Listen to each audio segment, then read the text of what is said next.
Berlin.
White needs to make sure that his rook is on a more active square. At the moment, it's not great. He needs to keep an eye on that black pawn on the left side there.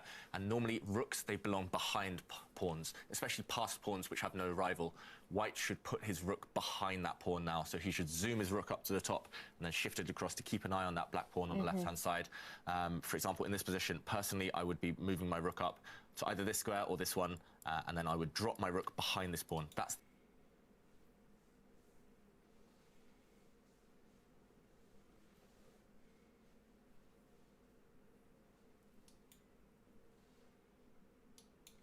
the best way to keep it. Okay, we see Stockfish above the board agrees. I think this is the best way to stop Black's pawn. If you leave it one move, if you move your... Okay, he puts his rook in front instead. His rook is passively placed in front. And we see the engine. Stockfish doesn't like that move at all. That might be the losing mistake from Magnus Carlsen. His final chance was to put his rook behind instead of in front of the pawn. No way. That I didn't approve of that. I was thinking exactly along the same lines as you, David. The rook behind the pawn, and now it's in front because it's passive. Because if you're ever going to save an endgame like this, when your material down, it's by having a really good rook. And if your rook is behind, well, is in front of that pawn, well, it's not very good. It's not very active, and this is worrying. That's right, and there was a trap in that position. Magnus Carlsen couldn't have taken that pawn with his rook, because if the rooks get traded off the board, Black will win. Black will win this game. So Magnus Carlsen, he has to retreat with his king, but once you start retreating, it's never going to go well. Black can slowly improve his pieces. Eventually, Black will bring his king over to the left side and use his king to help shepherd that pawn, Black's remaining pawn on the left there, shepherd that pawn forward. But at the moment, it's just looking like Magnus Carlsen, he just has to sit tight and hope that Nepomniachtchi doesn't find a winning plan. Yeah. And I will mention that Wesley So and Hikaru Nakamura, they have had another draw in their third game. So Wesley So is leading 2-1. That means Hikaru Nakamura must win the last game if he wants to win the first semi-final match against Wesley So, or else if they draw it or Wesley So wins, then he will be the winner of day one. So we're going to follow all the drama there as well, but we have to finish off this game, and it is looking like Magnus Carlsen will lose this game, and that means that they will equal the score, and it's all down to that last game. Absolutely, Kaya. That's what I think as well. I really love what Nepomniachtchi is doing. He is going to be using teamwork. I mean, David said it earlier on, teamwork makes the dream work, and that is that is so super important in an endgame. So I fully expect to see that king, the black king, start marching its way to the left-hand side of the board. That's right. Black has only actually one winning plan here, because on the right side, Black has a 3 versus 2 pawn advantage, but it's very hard to get one of those pawns down to the end of the board. They're always blocked by White's pawns. On the other side, though, on the left flank, Black does have one unopposed pawn, and it just needs the king to support it. So if we bring the board up, Nepomniachtchi here, he's thinking how best to do this, but he needs to bring his king round to support this pawn. Once his king joins the action, this pawn is going to race down the board. Black's king is just needed. It needs to shuffle across to get rid of the blockade of this white rook. Once that happens, Black should win. Can the clock destroy this plan for him, though? He has to find this. He has to find these moves within 2.5 minutes. Yes, the problem with the clock is that it's constantly ticking, and you don't have time to accurately count. And what you needed to do, Black needs to do, is assess. Okay, if I move my king over to the left-hand side of the board, and if I lose one pawn, am I going to be in time? And this is the problem. Okay, so actually we've seen that happen.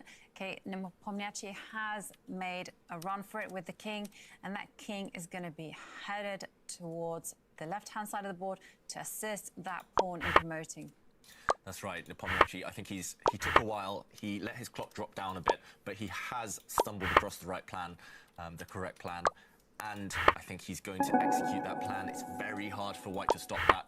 White needs to create a distraction. White needs to win some pawns now on the right side. White needs his own pawns to start running out the board, but White's pawns are still at home. They haven't really started the race. Black is always going to be ahead in the pawn race, and Magnus Carlsen there, he's fidgeting. He knows his time is ticking, and he needs to come up with some tricks.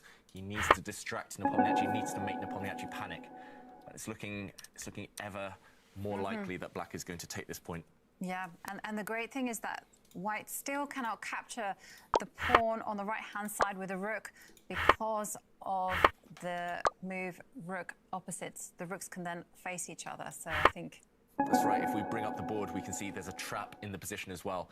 As Jovanka mentioned, it looks like White can capture a pawn, but this would be a losing move. White would have to resign or give up immediately if White captured this pawn with his rook. Black could finish the game immediately by trading off the rooks. This rook is now pinned, we would say. White's rook cannot move because the king is behind it. The rooks would have to leave the board, and once the rooks leave the board, Black is a pawn ahead.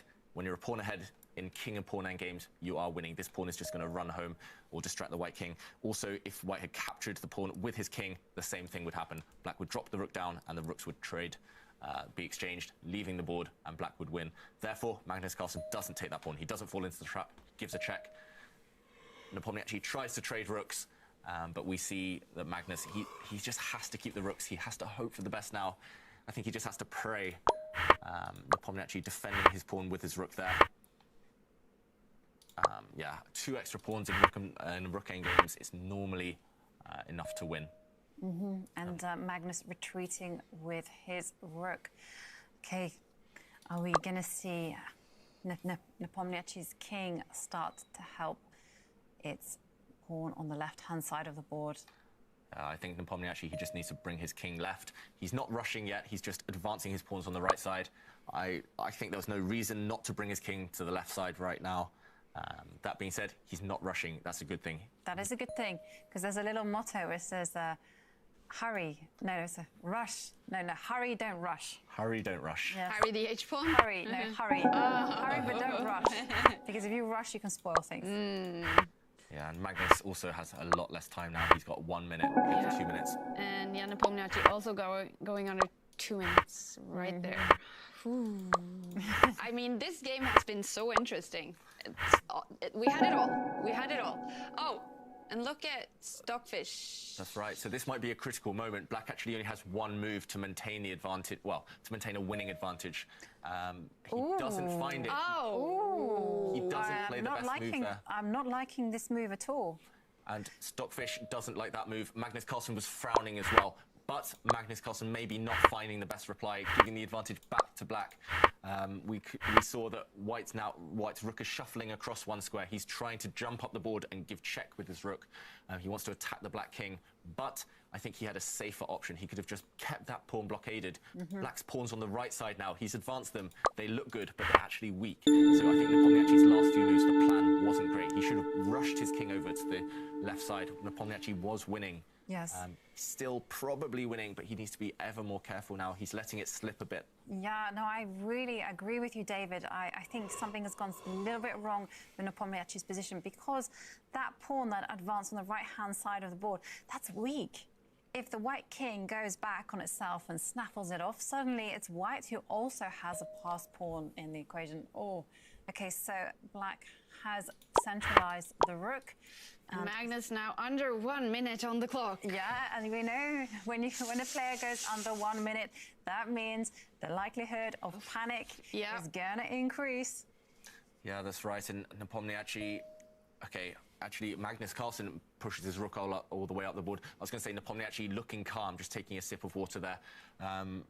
Finally, Magnus Carlsen, we talked about rooks needing to be behind pawns. Magnus, he could have done that about 20 moves ago. Instead, he finally corrects his mistake. He's trying to push his rook behind the Black king, behind Black's pawns.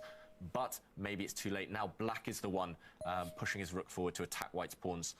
Ooh, we're going to see Magnus Carlsen try to eliminate Black's pawn there on the left flank. I think that's a very good move by Magnus Carlsen. The computer says it's a great move. Jan Nepomniachtchi is also under the minute on the clock. That's right, Nepomniachtchi, he's letting this one slip. We said he was so in control for so long, but again, he's used to having loads of time on his clock. Now he's dropped under a minute. I think the pressure's getting to him. We saw he raised his eyebrows. He's going after White's pawns on the right side, but he's forgetting that his most important pawn is that pawn on the left there, that pawn on the B line. Once that pawn disappears... Now, oh, the computer hates that move. The bar says now it's a draw. What? Pawn on the B line. Once that pawn disappears... Now, oh, the computer hates that move. The bar says now it's a draw. What's happening? Oh, look at that. And I look at that. Magnus doesn't even capture the pawn. Instead, he gives a little check to drive the king backwards. Oh, and I think I think Nepomniachtchi's blown it. He has blown it. This position, Nepomniachtchi, he will still win one of White's pawns there. White's remaining pawn. Nepomniachtchi probably will win that one, but this position is actually a well-known draw. Black will be 2 pawns ahead, but those 2 pawns, they're not connected. They're not connected to each other. They're separated. This one, it is a draw, but White needs to know what he's doing. All right, and Magnus is now thinking, and he makes his move. Is he doing the right move here? That's right. He's going behind with his rook now to try and check that Black king. Finally, Magnus Carlsen, he's got a position that he will have studied before. I can guarantee Magnus Carlsen studied this exact endgame before, with Black having 2 extra pawns, but separated pawns. Basically, all he needs to do is make sure those pawns don't advance together. White is just going to keep checking the Black king from the side, from behind.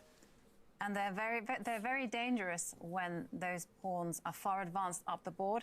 But at the minute, one of them is quite far back, and the second pawn that is in White's half of the board is very well guarded by the king. And I think Magnus has this completely under control. Unbelievable stuff, to be honest. I've said it before today, and it's just not Jan Nepomniachtchi's day. Yeah, that's right. Like, It's looking that way.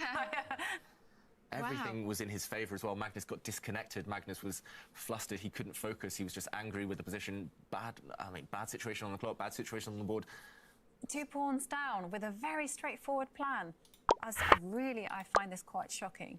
That's right. Nepomniachtchi, he just forgot that his pride and joy was this pawn on the left flank, and he just let it be traded off. He's left himself with 2 pawns, but White's king will easily deal with those pawns. Yeah, this is very, very surprising stuff. Nepomniachtchi, he will be able to advance another pawn here. We see him push a pawn. The problem is now there's just no way of making progress. He has to give up 1 pawn to get the other one running, but 1 pawn in a rook endgame is not enough. Here, Black's rook is paralyzed, trapped in the corner, defending his own pawn. Yeah. Rook is passive. This position will end up in a dead-drawn endgame. Black can't get one of those pawns down to the end. It's close, but not close enough. And Nepomniachtchi is thinking, is there anything else he can do here? Is this He cannot keep that pawn that the king watches so closely. I mean, because the rook is so passive. The rook needs to mobilize itself.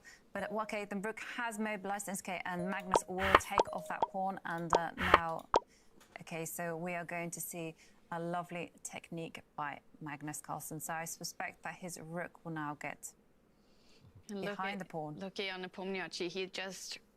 He looks so sad. Like, it's just... Yeah, he's had 2 excellent shots, and he hasn't been